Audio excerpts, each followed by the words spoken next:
Good morning, everyone. I'm John Parton, and on behalf of the McMinnville-Warren County Chamber of Commerce, I've been asked to moderate this event today. I want to thank all the legislators for coming here today. We have, starting nearest me, Representative Kevin Dunlap from here in Warren County. Representative Dunlap represents the 43rd House District, which represents parts of Warren, White, and Grundy counties.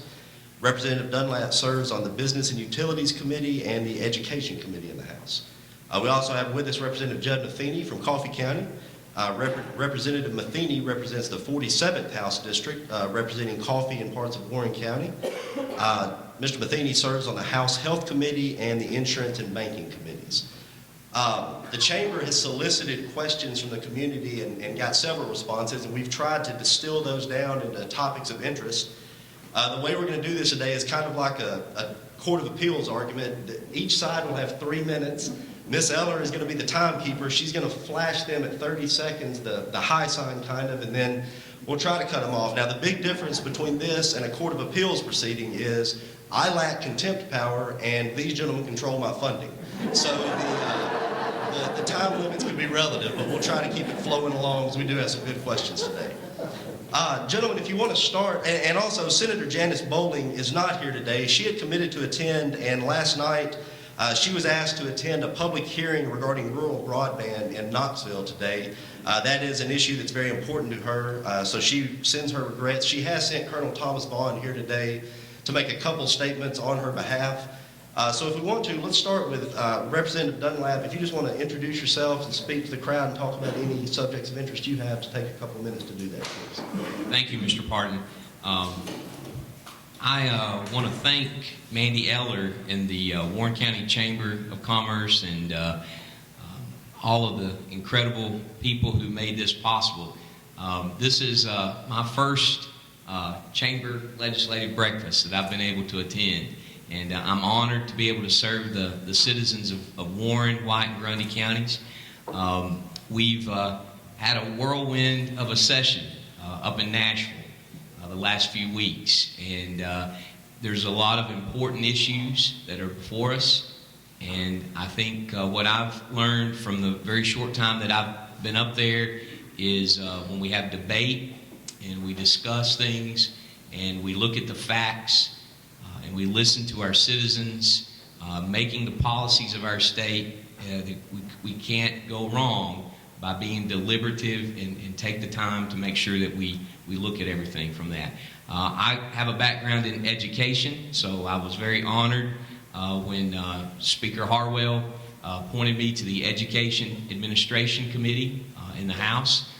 This year, because there's been so many issues, and I know we're going to get into it in just a few moments, some questions about education, in the House of Representatives, the Speaker saw fit to take the Education Committee and split it into 2 separate committees.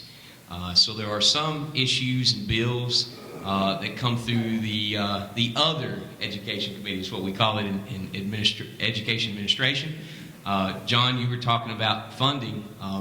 I found it, a little bit humbling at some point, and, when I've been placed on Education Administration, my principal from my school sometimes calls me or others, and I'm on a committee that oversees the administration of education, and he's still my boss. He's still my boss as a school teacher. But I've enjoyed it very, very much, and we're working hard. I've got a signature piece of legislation that is bipartisan that I want to talk to you about maybe here in a few moments when we get into education a little bit more, about testing transparency. I've been a school teacher for 14 years. We've got a lot of high-stakes testing that started with No Child Left Behind, and a lot of reforms have gone into our schools. And there's no doubt in my mind that we're on the right track. And our schools across the state have made huge gains from the Bredesen administration into Governor Haslam's administration. And those are things that we can applaud. And a lot of that comes from the hard work of our school teachers in the public schools all across the state.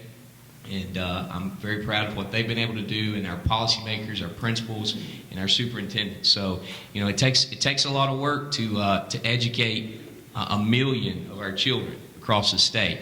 But I don't think there could be any better investment of our taxpayer dollars than what we do for our young people and making sure that they're on the right path to a successful life. So I'm honored to be a part of that, and I'm honored to be able to be here today. And I thank Mr. Zeckman, Mr. Myers, and the media for being here, and all the business leaders. You know, you guys that are part of the chamber and what we do here in Warren County. What I have understood and learned in this whirlwind of a session and being in Nashville is Warren County's on the map. People that I talk to in the Upper Cumberland and across the state, they know what's going on with the Business Roundtable, with Todd Herzog, and with the Chamber, and all the great things that we're doing with our Warren County schools, with the mechatronics program, and the advanced robotics, and other things that are going on. So I applaud the business leaders of this community. I think they have a forward vision and a future mind, and I think they're trying to help bring our community forward. And I appreciate all the work, and the local leaders as well, Mayor Jimmy Haley and County Executive Herschel Wells and all the county commissioners. I think they're progressive, and they look to try to do what they can to move our county forward, but also try to do that at the best cost and not, you know, raise taxes or do anything that's a burden on our citizens. So thank you, John. Appreciate it. Representative Matheny, do you want to make a brief opening statement, please, sir? Yes, sir. Thank you, John, and I want to ditto many of the comments that Kevin made, and I want to appreciate this county for assisting the rest of the district in sending Kevin Dunlap up. He's been a great partner, and I've enjoyed him very much. He brings a very good perspective to the General Assembly that we're lacking right now, which is the active educator perspective. Had it not been for him, we'd be in trouble in the House right now. So we would be, because he brings a very fresh perspective current to the classroom. And as you all know, education, overhaul education initiatives, however you want to refer to it, are one of our big things, in addition to Medicaid expansion, and of course balancing our budget. These are the big things that we're facing this year in a very expedited session. We're fortunate that the state of Tennessee is now in a budget surplus mode. When we first rolled out the budget last fall, we were anticipating about $400 million in cuts. Now we're about $115 million in the black. So Tennessee is a wonderful place to live. We are, by all accounts, the lowest tax state in the nation. You carry the lowest per capita debt of any citizen in this United States of America. We have been named the best state 2 years in a row to locate a business in. That's unprecedented. It's never been happened. It's never happened before. Two states, or one state, be named back to back. And we are now the greatest state in the union to park your wealth for retirement. We've done away with our gift tax and our inheritance tax, and we're beginning to phase out our hall income tax. And that's been a great blessing for the family farmer. It's also been a great blessing for the business owner and the retiree. And once we phase out that hall income tax, then your interest from your dividend incomes will no longer be taxed, which once again makes Tennessee a great place to move to. So be proud of your state, be proud of where you live. For anything negative you might hear, there's 1,000 good things your state does. And you'll hear probably an underlying current theme from me this morning about the parent company, the United States of America, and that's where our problem is, our potential problem is, and the state is working in many ways to insulate itself from overburdensome debt. These are the things, the issues of federalism and states' rights. I've been concentrating on those very heavily in the legislature for the last 4 years. It might surprise some of you to know that Tennessee is currently the third most dependent state on federal money in this country. 41% of our budget is federal money directly, another 19% is sequestered in order to draw those 41% of funds down. If you go to the websites of 8 of our 9 U.S. congressmen, all 8 of them on their official website state that their intent is to freeze or reduce federal funding. When you have your federally elected officials making statements like that, and we have a budget that is 60% out of our control, then I think it's incumbent upon state legislators to begin to find a way to insulate Tennesseans from the inevitable devaluation of our currency or cuts in federal funding that will come. And we know if we're the third most dependent state on federal money, that when there are cuts or devaluations of U.S. currency in the future, as countries like China begin to eclipse us globally on the economic stage, that we're going to get hit hardest the first in cuts, and we're beginning to try to insulate ourselves from that. So if other states would run themselves like Tennessee, this country would be a true powerhouse. Unfortunately, they don't. and so we have to watch out for that. Getting down here back closer to home again, a lot of issues I'm anxious to discuss with you again this morning. Once again, Kevin's doing a terrific job. This is a tough year to cut your teeth on in the General Assembly. It's probably the second toughest year that I've been a part of in my 13 years. The toughest was 2004, which ironically enough dealt with Medicaid expansion again and TennCare control. And that was probably the hardest session I've faced so far. This is definitely the second hardest whenever we're dealing with the decisions that have to do with health care for so many people and such large sums of money and an unpredictable federal government. So I look forward to our dialogue this morning. John, you're doing a great job. I've enjoyed John. For those of you that don't know, he's been a regular presence up at the Capitol, and that's very helpful to know what you need down here from a judicial standpoint. We try to work with him hard, and John, we'll try to vote that pay raise in for you. Thank you, gentlemen. You betcha. And then Senator Bowling, again, could not be here today. Senator Bowling represents the 16th Senate District. She serves on the Senate Judiciary, Government Operations Committees, and Transportation and Safety Committees. Colonel Thomas Vaughn is here today to say a couple of words on her behalf.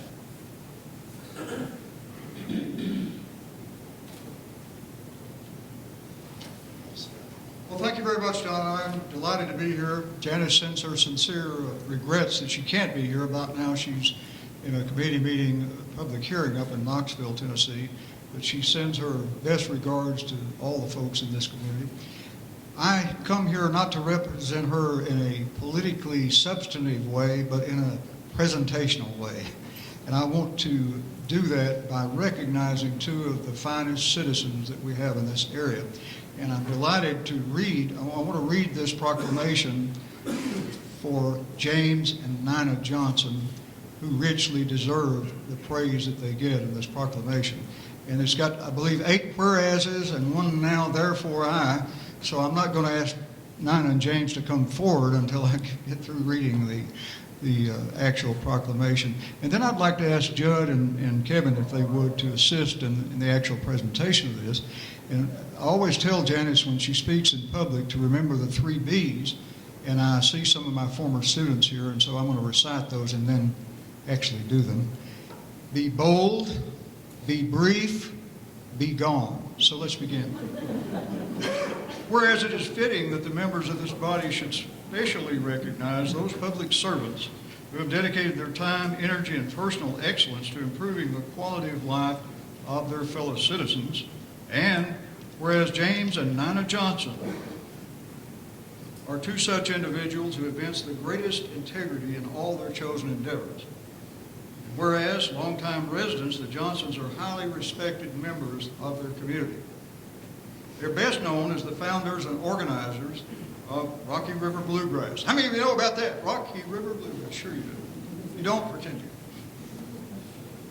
Which has been held on a regular basis on the stage of the Rocky River Community Center. And whereas over the past 21 years, without fail, the Johnsons have built Rocky River Bluegrass into a showcase for bluegrass bands, staging 14 shows per year, and later adding 2 all-day bluegrass festivals each year. And whereas, since the first show was held, fall of 1993, hundreds of bands and thousands of fans have delighted in the atmosphere of authentic bluegrass music brings out during each performance. And whereas the final Rocky River Bluegrass show was held December 13th, 2014, as life circumstances have dictated. However, it is clear that the Johnsons' dream of bringing the music of Tennessee's heritage into their community has been wonderfully fulfilled, and countless precious memories have been created. And whereas James and Nina Johnson have distinguished themselves as public-spirited citizens of the highest order and as exceptional assets to their community, and whereas James and Nina Johnson are wholly committed to the noble precepts of public service and have earned Tennessee recognition as the volunteer state, and they should be specially recognized. Now, therefore, I, Ron Ramsey, Speaker of the Senate of the 108th General Assembly of the state of Tennessee, at the request of and in conjunction with Senator Janice Bowling, do hereby proclaim that we recognize and congratulate James and Nina Johnson on their success in staging Rocky River Bluegrass.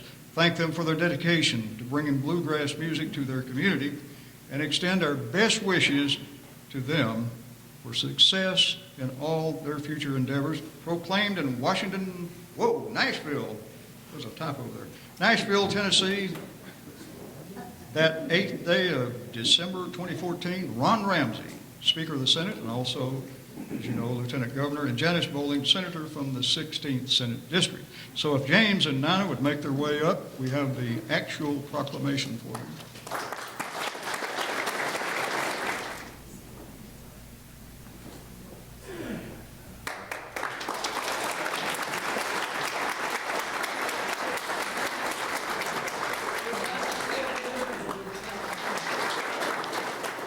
Thank you, Colonel Vaughn, and congratulations again. It's certainly well-deserved. Now we begin the question and answer session today. The first question is Representative Matheny alluded to in his opening statement. I think the hot button issue in Tennessee right now is the proposed Medicaid expansion through the Insure Tennessee plan. Representative Matheny, as you know, a joint resolution from a newly formed subcommittee was passed to support implementation of that plan with some new funding sources. Fairly straightforward question. Do you support that resolution? If yes, how do you see it going forward? If you don't, do you see an alternative solution or no solution at all at this time?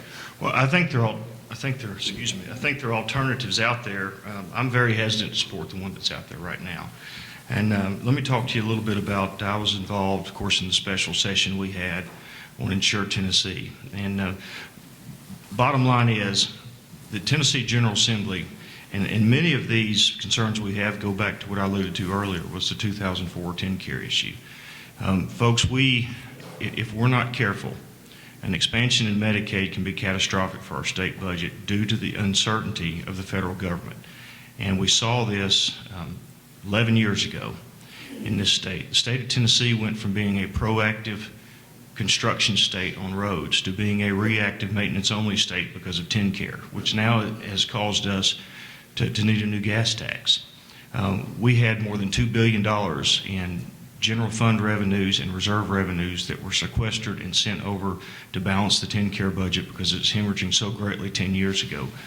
Those of us that were here a decade ago, and both in administration and in elected positions, remember that. And we're very hesitant to join into any new all-encompassing program with the federal government. And you're seeing these same types of things in education also with many members of the General Assembly.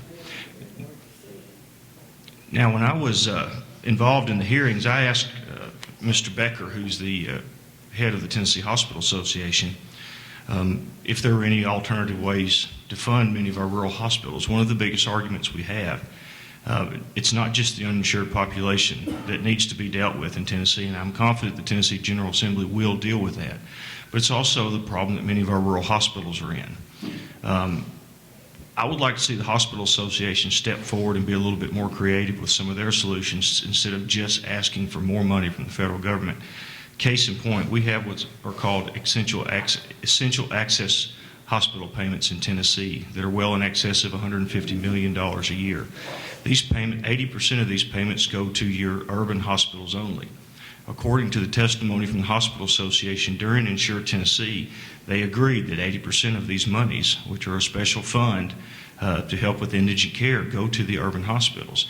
But that the urban hospitals don't need the Medicaid expansion money like the rurals do, that the urban hospitals would be fine no matter what we did. So I proposed that we change that formulary, that we simply switch the numbers where 20% of the money goes to the urbans and 80% goes to the rurals.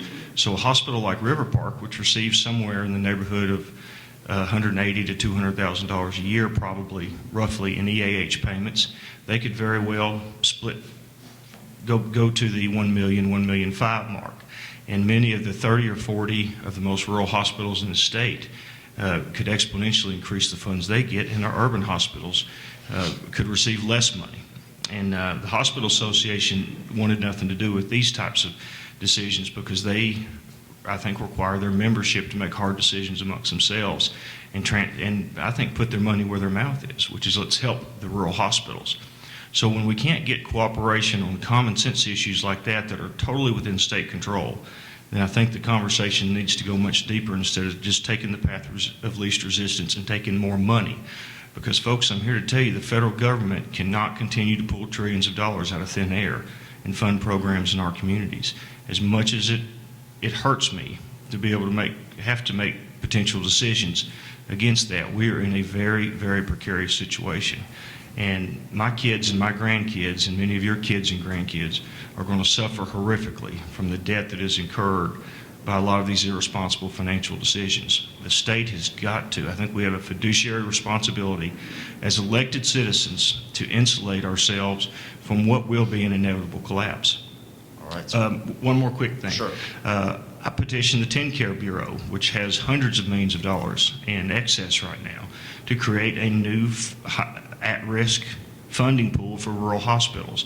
They do it, these essential access hospital payments are similar to that.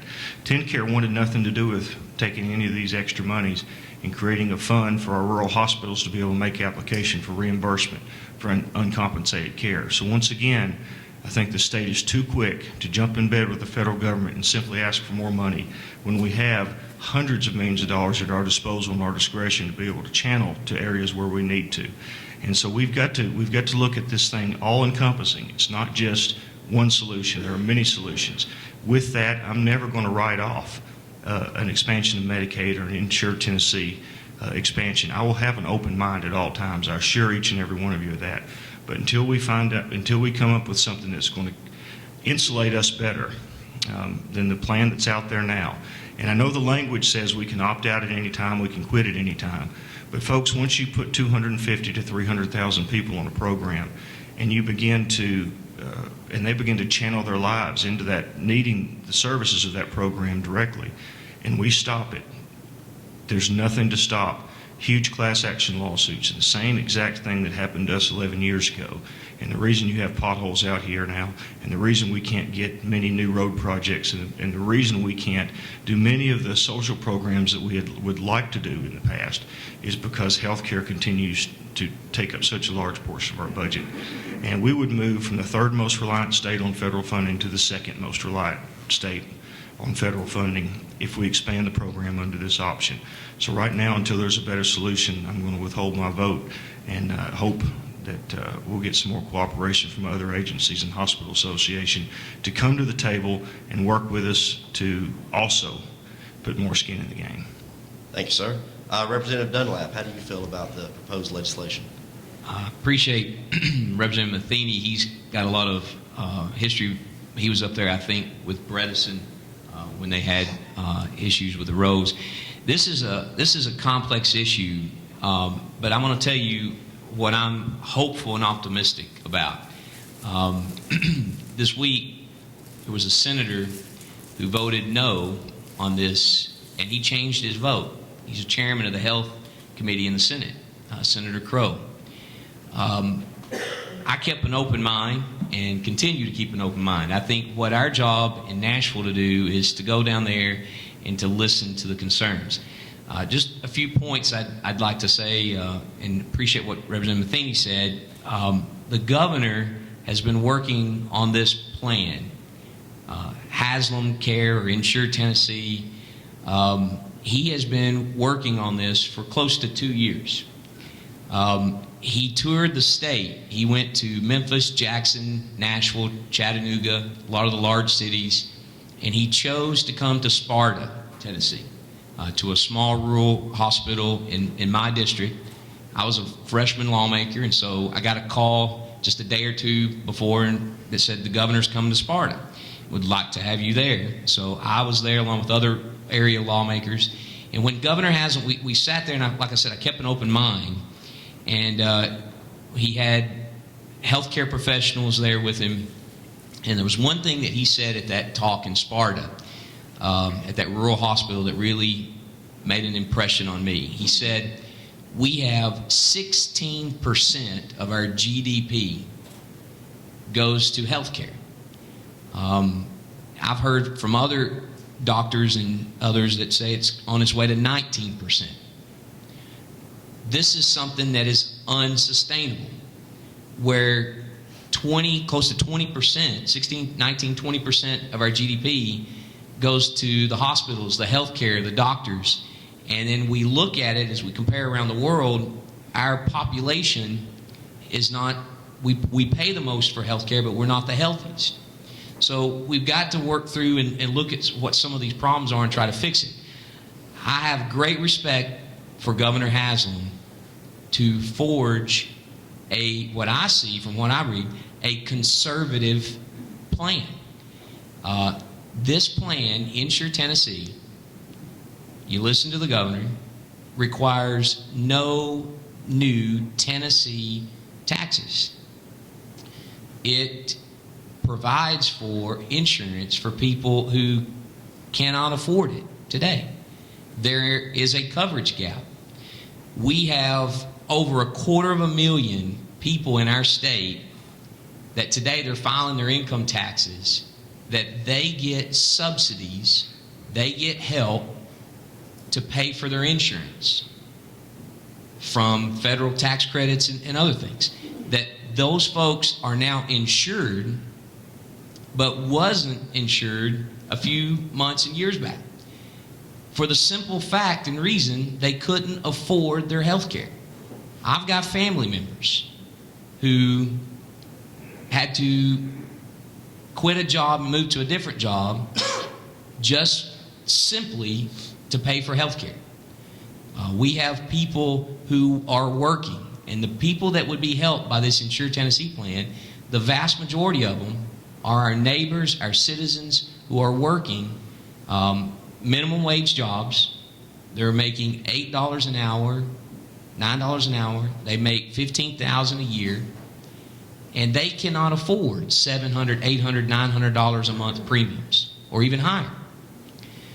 What I am optimistic about, John, and I feel this, and I'm new, and I appreciate what Representative Matheny said, and he's going to have this coming before his committee, and I pray for you, Representative Matheny. You know, I really do, along with all of us up there in Nashville, because this is tough. This is and I would be interested in hearing Governor Bredesen's views on this. I think he's kind of been quiet and silent, but this is a bipartisan plan. Senator Frist, who was the Senate Majority Leader, has come out in favor of this.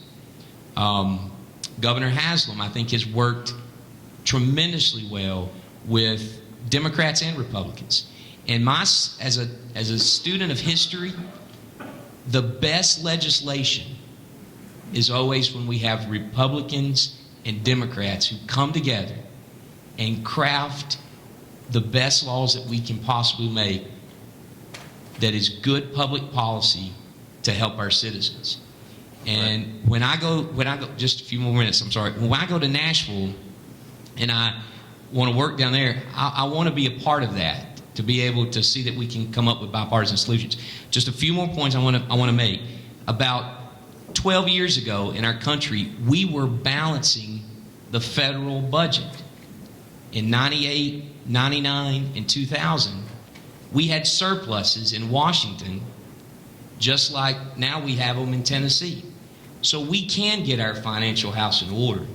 Our federal senators and representatives need to work on that with the president.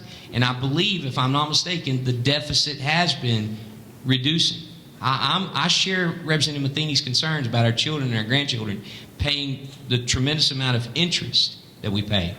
But the people who cannot afford health care, they don't have time to wait. And there are people who have died because they can't afford health care. That's just a simple fact. And we can't kid ourselves if we don't understand we're already paying for these folks. We pay a sick tax. As a very respected doctor who I respect in this community told me last night, Dr. Bigby, we pay a sick tax. When we go to the hospitals and we have insurance and we pay $3.74 for an aspirin, and we pay high costs for our health insurance or for our doctor visits, those costs are shifted because there are so many people who come into the emergency rooms and to our doctor's offices and hospitals where they are required to give care and they can't afford their health care. So we're already paying for these folks. So if the governor has a plan that Democrats and Republicans can agree on that costs Tennessee taxpayers no new monies. And I appreciate what Representative Matheny said about being creative with the Hospitals Association. I listened to Craig Becker, who's the president of Tennessee Hospital Associations. You know, Governor Haslam, I think, has forged a very powerful deal to where the hospitals are picking up the 10% cost that the state would be required to take in, because the hospitals see that this is necessary and it's important. And I don't know of that happening in any other state in the nation, which kind of makes me think that Haslam's a pretty strong negotiator.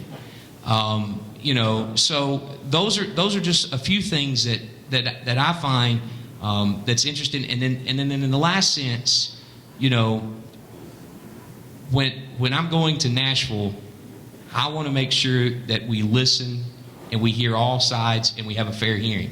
When we don't let people listen, have a debate, I think it hurts for us. So I would just say, I think the more people we can get covered with insurance, I think we'll see the cost of that coming down, and that the health care cost won't be at 19, 20, 25, 30% of our GDP. So those are things. I think this plan, in my opinion, is the conservative plan that the governor has. Governor Haslam's Insure Tennessee, to me, is the conservative plan. Doing nothing is going to cause our healthcare costs to get out of control. Hospitals are going to close. So that's what concerns me. All right. Thank you, John. Thank you, gentlemen. Appreciate your candor.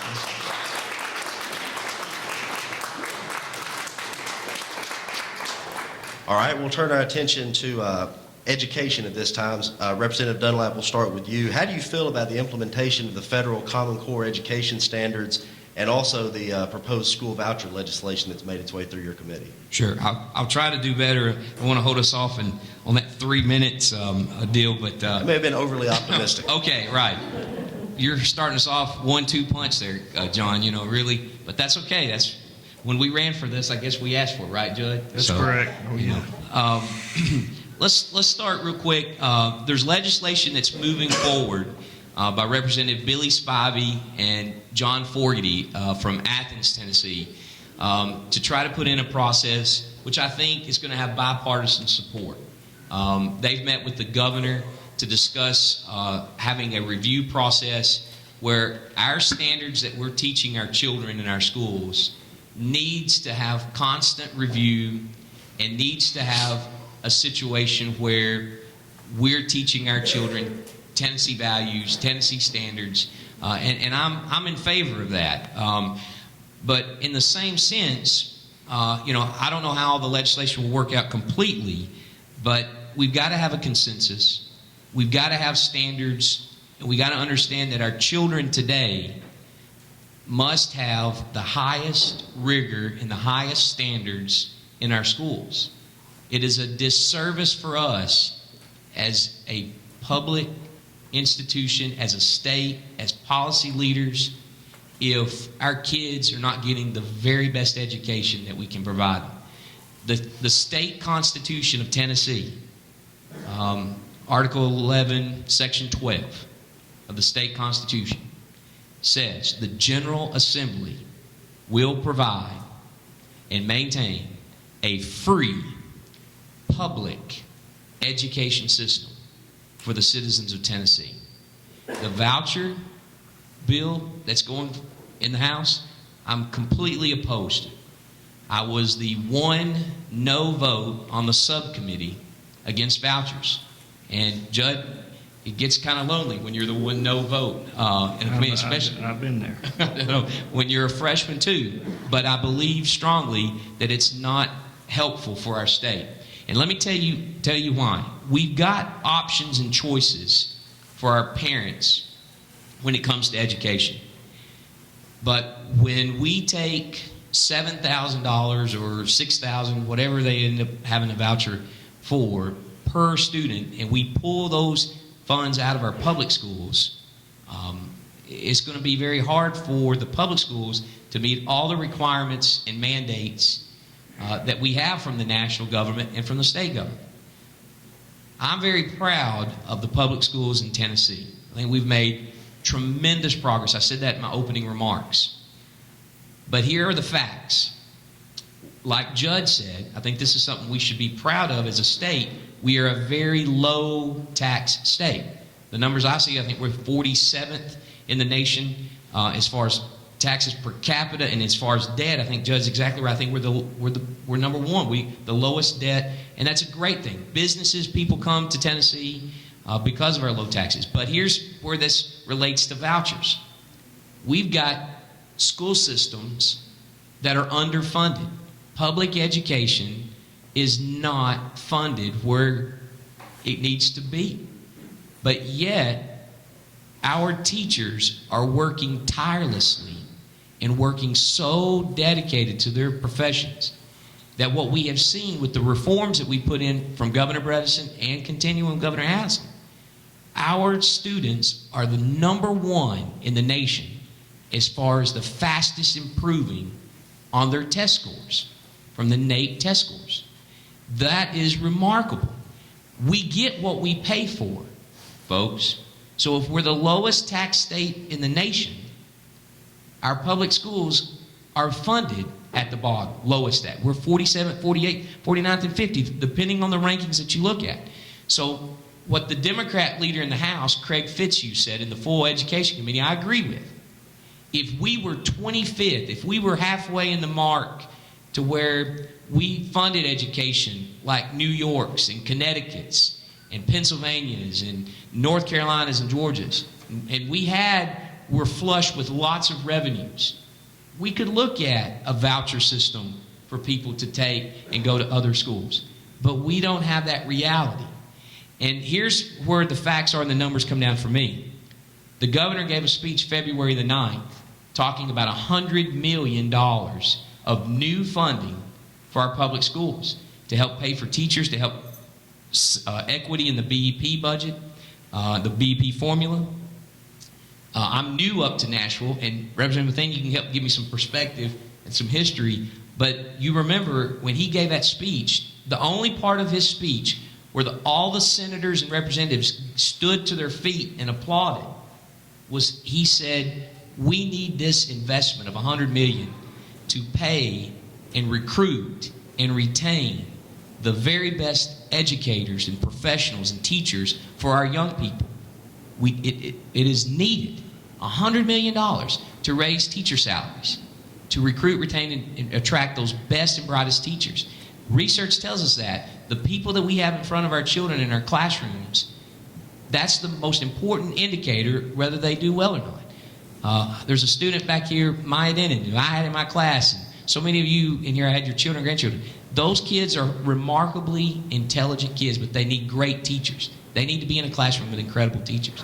And so what I would just say about the $100 million, if we do the voucher legislation that Chairman Dunn has, and Chairman Dunn's a good man, he's been up there a long time, we just disagree on this issue.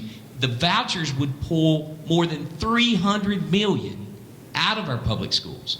So I just don't see the logic where if we're moving 3 or 4 steps forward to invest more money into our public schools, and then we do the voucher legislation, we're then taking 6 or 7 steps backwards. All right. So the public schools, need those funds, and so that's why I'm opposed to that. Thank you, John. Thank you, Representative Dunlap. Representative Matheny, same question. Thank you. I'll start with Common Core very quickly. And the piece of compromise legislation that's moving through the House and the Senate that many of us seem to be behind. And basically, it's not going to flat out repeal Common Core. It will gradually replace the standards that Tennesseans disagree with once they're fully vetted. What the new system will do will set up a review panel that is made up of appointees by the House and the Senate and the governor to look at any new standards and assessments, send draft proposals out to the public for input, to educators, both in the classroom and in administration, and to parents, elected officials, and just general members of the citizenry to get their input on the standards, and this includes the business community. The review committee will then look at all of these, this data that comes in and then make recommendations for any changes to those standards and assessments to make sure that, number one, we believe they're germane to what Tennesseans want and Tennesseans need. We want Tennesseans to be responsible for the authorship of those. We believe there are, of the 6.6 million people in Tennessee, we believe there are plenty of competent people that can come up with a curriculum and a way to assess that curriculum that will be second to none in the nation. We just simply have to apply ourselves and being able to do it. This is enabling legislation to be able to do that. It also allows us to slowly look at everything that Common Core has done in those areas where we've seen success in the classroom and we've seen standard or we've seen the results increase, then we will build from those. We'll use those as the bottom line. Areas where we need more improvement or where the perception from the public lacks confidence, then we'll be able to replace that with confidence by having Tennesseans coordinate their curriculum and their assessments with other Tennesseans. This is once again a homegrown solution for a problem that was created by an overreaching federal government. And once again, this General Assembly has lost a lot of confidence in what the federal government might be able to do. We've seen problems with transportation, health care, and environment issues. We've seen so many cable ties with every dollar that comes to us from the federal government that we're tired of that. We want pride of authorship over what we have, and it's not that we want less money, it's that we want more control of the money that we have. And that's the consistent message that we're putting forward. That is therefore the major rejection for Common Core, because we believe it's that thin edge of the wedge coming into education from the federal government. And you can say I'm a right-wing conspiracist or something, but I'll almost sit here and bet you that 20 years from now, if we continue down the path that we were on, that teachers would be quasi-federal employees, if not federal employees, at some point in time. And it's no secret that the federal government, through Common Core, has intentions to tie future funding to curriculum and assessments. And we were, through a memorandum of understanding, required to have 85% of our curriculum be Common Core in order to receive federal funds in the future related to grants and new initiatives that might come forward. So we've wrestled our way back from that. We have a new program that's coming out. Most importantly, what this is intended to do is to put stability in education. It's to stop the whiplash that we've seen for 35 years, where every new governor that comes in has a new plan to have the best education system in the world. This puts it will take up to 6 years under this plan, once it's fully implemented in 2 years, to make a macro change in education if there is resistance. If everybody's in favor of it, if both chambers in the legislature and the executive and the community are in favor of a change, it can happen in 72 hours. But if there's resistance or there needs to be more due diligence as things are piloted and rolled out, it could take up to 6 years in order to get something done. And we're doing this, once again, once we get a firm set of standards and assessments that bring us to where we want to be, which we think will be there by 2018 under this plan, without any cataclysmic whiplash there in the classroom, then we'll have control over what happens. And the next governor that comes in won't be able to come in and say, everything that's been done to date, I'm going to scrap it, and I've got a new plan called the best graduation plan of 2020. This puts, once again, stability. And most of the teachers that I've talked to and the educators, that's what they crave more than anything, is stability. And also the ability to be able to teach in their classrooms and not just teach to a test or teach to a set of standards that might not be as relevant to their community and their economic region. This allows Tennessee to still have various changes in curriculum based on what regional economies might be. Nashville's curriculum might be a little bit different than Warren County's due to agrarian society, due to a whole host of other things, socioeconomic factors. So I think this is an excellent plan, and it's going to take a lot of work, but we've got plenty of people that want to do the work. So instead of taking something that's already been promulgated by the National Association of Governors and other groups and simply instituting it, we're building it from the ground up in Tennessee with the experiences that we have. As far as the voucher program goes, I try to have an open mind on the vouchers too. I am in support right now of a program that would have a limited, basically a pilot program for vouchers in our largest metropolitan areas, primarily geared towards those children that are in consistently failing schools. And if the parents or the kids need to get out of there for whatever reason, this enables them the opportunity to do that.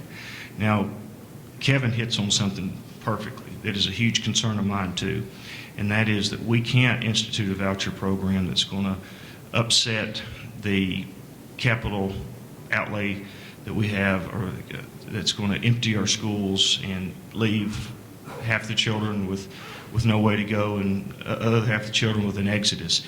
We've got to have a deliberate and planned approach to any voucher rollout.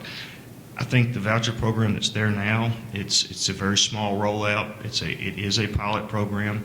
Anytime you start something, it's hard to reverse it, agreed. So we have to watch out for that. But I think if we're going to go down the road to vouchers, this is a pragmatic step rather than rolling them out statewide. And I have traveled to other districts in other states to look at their voucher programs.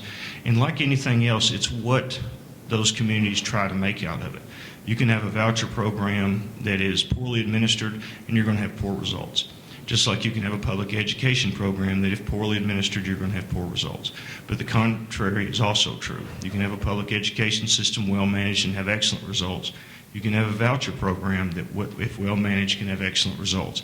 I think there's a place for both. I think the voucher program is definitely needs to continue to be minimized when compared to the overall public education system. But I do think it's a viable option that we do need to try in a pilot project. All right, thank you, gentlemen. Appreciate that. Well, I'm failing miserably in the timekeeping, so we're going to skip ahead. Well, there's just two. That's true. So we're going to try. That's true. Y'all got an extra 3 minutes. Those were important issues. They absolutely were. And the other issue that we had a tremendous amount of response about was the number of gun bills making their way through the legislature. And Representative Matheny, we'll start with you. How do each of you reconcile the conflict between individual Second Amendment rights and the rights of property owners, be they businesses, communities, civic organizations, or whomever, to dictate what is or is not allowed on that private property?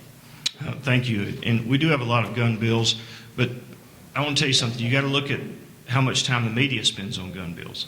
Actually, if you break it down to how many, less than 1% of our bills deal with firearms, and about 1.5% of our time up there is actually spent on dealing with firearms issues.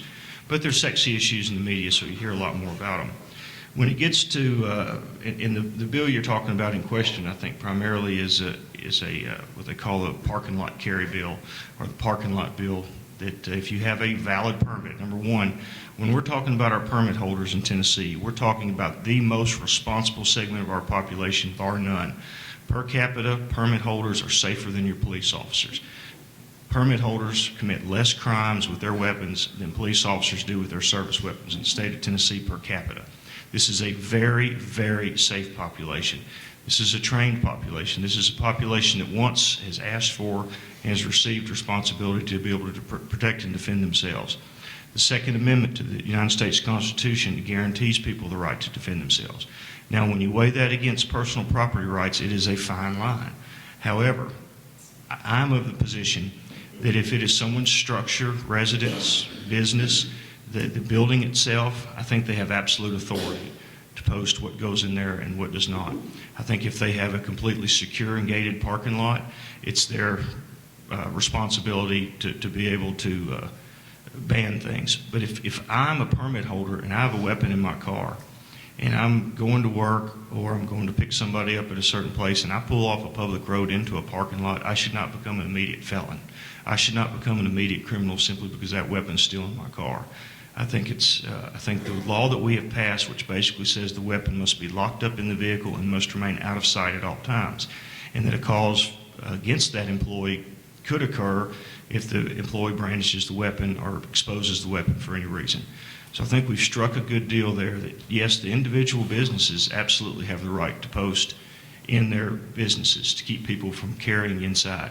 But when it comes to what's in your car in a parked lot, I believe you still have your personal property rights in your car, and you also have your personal Second Amendment right to exercise having that firearm in your car. And until you act irresponsibly with that, that should not be taken away from you. And the law that we have passed simply keeps good Tennesseans who are law-abiding, the 600,000 permit holders in this state, from becoming immediate criminals simply by pulling off a road into a parking lot. Thank you, sir.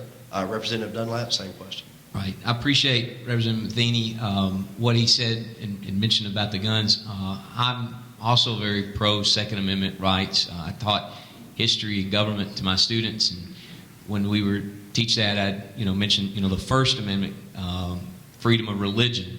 The is the first freedom and right mentioned before freedom of speech even. But the First Amendment rights are very important: freedom of religion, freedom of speech, freedom of the press. But, you know, right after the First Amendment, you have the Second Amendment. And those are rights that our citizens, enjoy and have. And that's very, very important. I voted for Representative Todd, I believe, had the bill that just went through the House. And I agree with what Representative Matheny said about the guns. And, you know, if it's locked away, if it's in a trunk, if it's, that's their car is their personal private property. But I would totally agree with Representative Matheny. They shouldn't bring it inside the business or, facility if that's private property and the business owner, asks them not to do it or has a private property rights issue. I think at the end of the day with the guns, I grew up on a farm and my dad taught us how to respect our firearms. And he taught me about hunting, taking me out. Gun rights are very, very important, and I'm going to help to protect those. But we cannot lose sight that with come great rights and freedoms and liberties come great responsibilities. And when we talk about guns, people should never forget the responsibilities that we have and that comes with those rights. And I would agree with what Representative Matheny said, those who have the handgun carry permits and have gone through the class and have gone through the background checks, that those are responsible, law-abiding citizens who have those rights and are probably, you could even say, I don't know about the statistics you mentioned in compared to police officers, but they're very, very responsible, and so those are important. I'll tell you real quick, just very fast. I taught school in Knoxville my first year. Very first year I was a teacher. Had an 8th grade young man bring a gun to school. Now, you talking about having you really think strongly about your values and beliefs. I didn't have any children at that time. I was married, but he hid the gun in the bathroom across the hall from my classroom. This young man was a 13-year-old African-American, inner-city Knoxville, had no father, grew up in the projects, and he was being bullied. And he thought that was his way of coming to school to take care of an issue that we all know happens. But he had no dad, like I had a dad, to teach me how to respect and honor firearms. And so, thankfully, God, shined down. He had a friend that he told that he was doing to do this, and that friend told his mother, and that mother, and they lived in the projects, but that mother was at that school first thing that morning at 7 o'clock in the principal's office, and we discovered and found where that gun was. But I've told students the whole time I've been a teacher, sometimes kids talk about snitches or things like that, but that young man who was his friend told his mother was a hero.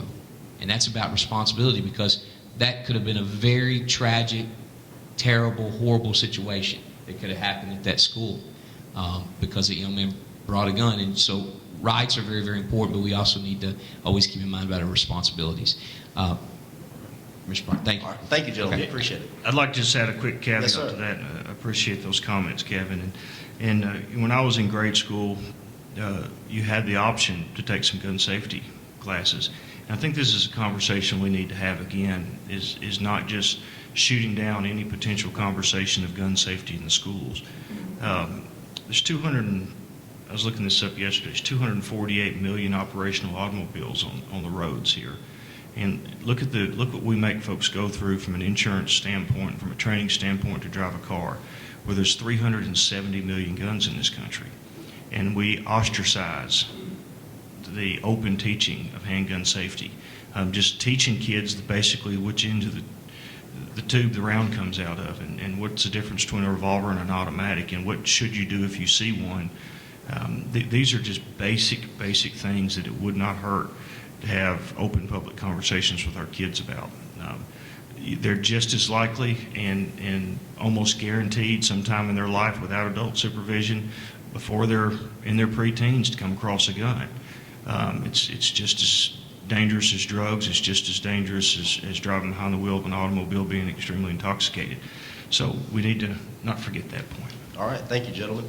At this time, I think we want to take a couple of minutes while we have some time and open the floor to questions from the audience. If you'd raise your hand, I think there's going to be a leadership person. Grab the mic and bring it to you. I see Mr. Herzog there. Do you have a question, sir? All right, sir. Let her bring the mic to you so they can get it on the radio. We want to make sure you get on the radio.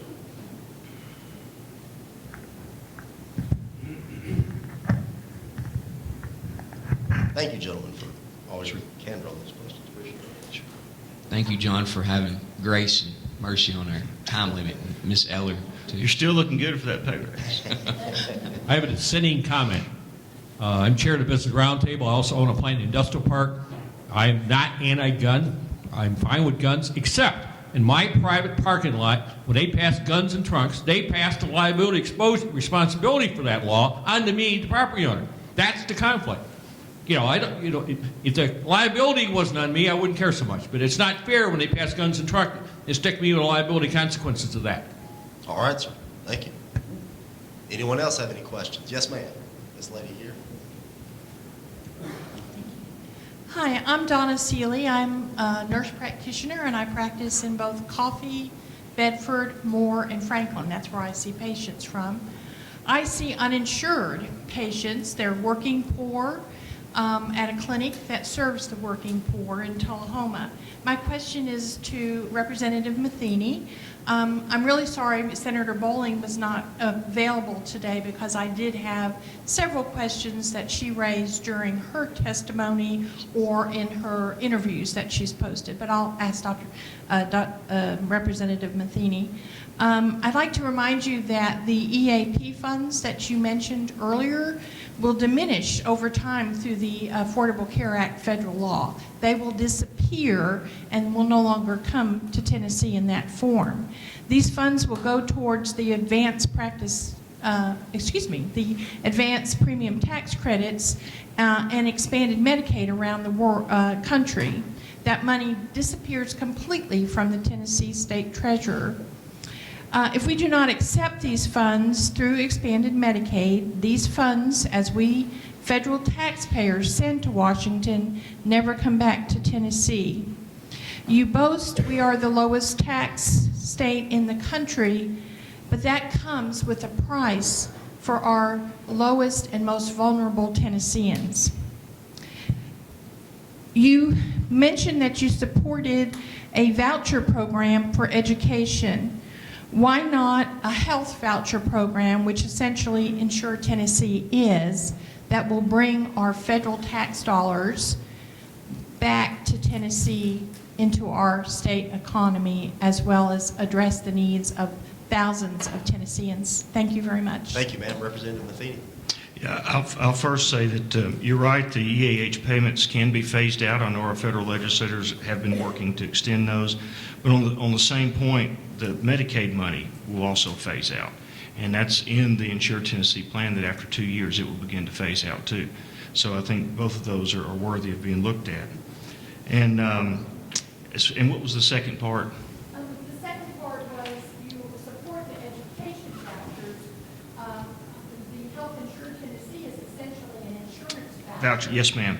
And it's a pilot program, and people can be removed from their roles as long as due process is, taken care of. Well, there's a terrific piece of legislation that Representative Dennis Powers wrote, which was an education voucher program that basically would collect small premiums from this population that we're discussing, use those premiums to draw down additional federal funds. And that program was, I think, a very inventive voucher program that was based in Tennessee. It was rooted in Tennessee, and it was based on Tennessee and supporting it, and the administration soundly shot that down. They're only focused on expansion of Medicaid in the Insure Tennessee program. We are saying there are other options out there that could augment portions of Insure Tennessee, or we may be able to put 3 or 4 different solutions together. We may not be able to put together a program that's going to take care of all 280 to 400,000 of these at-risk Tennesseans at one time, but we may be able to do the one that Representative Powers had would have taken care of 75,000 this first year, and then had that remained fiscally solvent, we could have moved forward again. But simply because it was, I think it just wasn't the plan of the executive, or it didn't fit with the narrative that was currently out there, it was not looked at closely. And the legislature is very serious about not accepting any more federal funds without more assurance for Tennessee taxpayers that we're not going to have an explosion of these budgets and see 12, 15, 18% medical inflation hitting this budget in the years to come.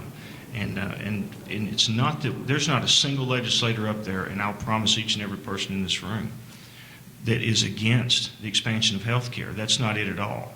We just want to do it responsibly, and we're very concerned about what's coming down the horizon, and we're very concerned about our federal debt, and we're very concerned about attaching ourselves deeper to that. There are solutions to this problem, but at least half of them are going to have to be germane to this state, and this state has the capability to do it. It's just that conversation is beginning to tilt that way. We had these exact same arguments, now not with the same subject matter, but the same semantics with the Common Core issue, and we were finally able to wrestle the governor down a little bit and get him to agree that, all right, we are going to make some common sense solutions, and that the legislature is not rabble. We're actually are the most responsive body to the citizenry. We're the closest body to the citizenry, and listen to us because we're talking to our citizens and work with us. And the governor has done that with education. Now I feel confident he's going to do that with health care in the future, and we're coming up with some innovative ideas. The need, the acuity of this need are forcing many people to think about things they've never thought of before, and it's bringing forth some good solutions.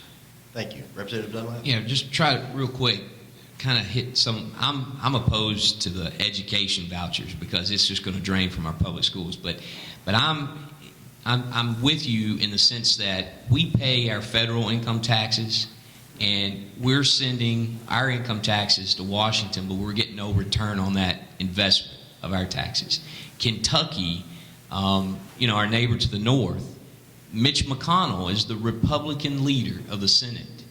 He opposes almost everything the president, stands for, but the citizens of Kentucky, where Mitch McConnell is the senator, he makes sure, or their state has made sure, that their federal dollars that they've sent to Washington comes back to Kentucky to provide for health care coverage for those people who cannot afford it in Kentucky. If it's good enough for Kentucky, it's great enough for Tennessee. The way I look at it. And Governor Haslam's bill is the conservative bill.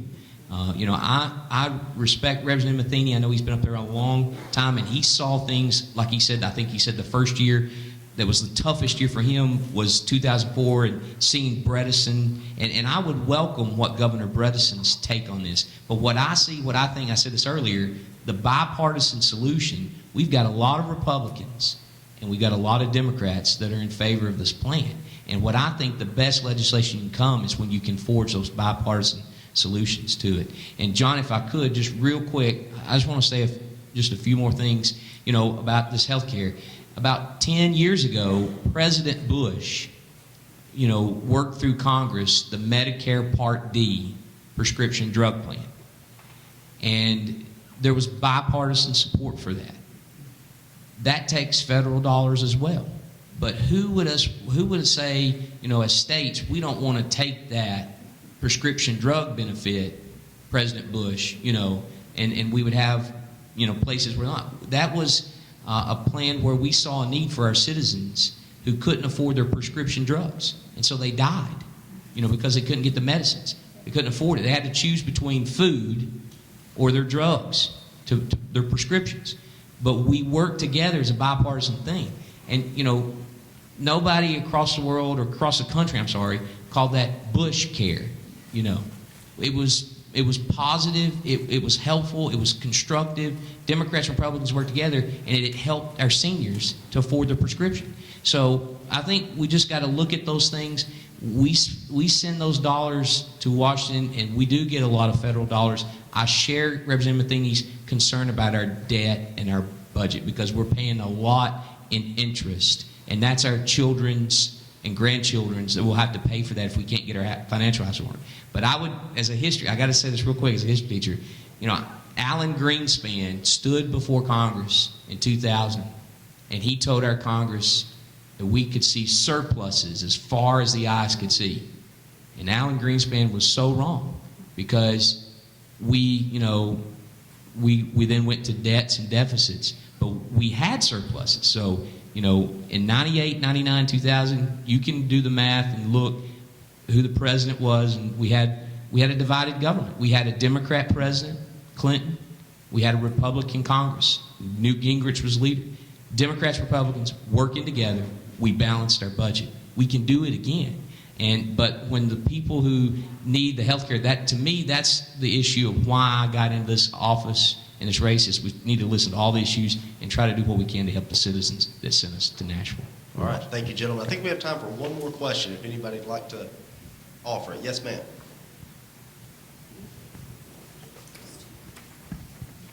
Yes, my name is Lisa Fox, and I am very sorry that Senator Bowling couldn't be here, because I want to ask her, you know, there's so many of us that are uninsured, and I would like to ask her and you also, Representative Matheny, how many more of us uninsured must die before that y'all will do something? I think we're going to continue to do something consistently, and no one, once again, wants anybody to go without health care. And we'll continue to be as creative as we can, and we'll continue to take advantage of every option we can, and fix this as soon as we can. All right. Thank you, gentlemen. Let's give these gentlemen a hand. That really is the backbone of legislative democracy. John, if I could just say, Everybody wants the last word. yeah, well, I want to say real quick, I want to thank Representative Matheny. You know, 3 days after the election, I got a phone call from Representative Matheny inviting me to come to an event that he was hosting with some state employees and some others to try to make sure funding was taken care of. And Representative Matheny does a wonderful job in many ways, and I've seen that with trying to help people on their criminal records to be able to get some things expunged so they could have a fruitful, productive career and things like that. But it has been an honor for me to serve with Representative Matheny and so many others. And I thank John and all of you for letting us be able to do this today. Thank and you. let the debate continue. All right, And Representative. John and Chamber and the leadership classes, thank you for everything. And I want to thank Kevin and Janice. We've got some folks here from Southern Central Iron and Metal, Chamber of Commerce, Industrial Board, City of McMinnville, County Mayor's Office, all for helping us reinstitute Bologna Day on the Hill. That was a lot of fun, and that event touched 500 people at the Capitol with a direct relationship with Warren County.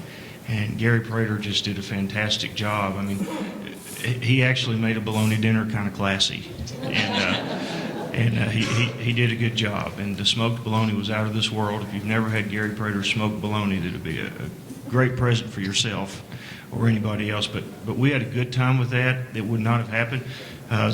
John Chisholm, if you're still here, I've got to give him 50% credit for Day on the Hill, because we were having lunch when we decided let's do it. 2 phone calls later, Kevin and Janice were on board. Another phone call later, the Chamber, another phone call. We had Southern Central and Iron ready to sponsor it, and I think the template's there to be able to do it again in the future.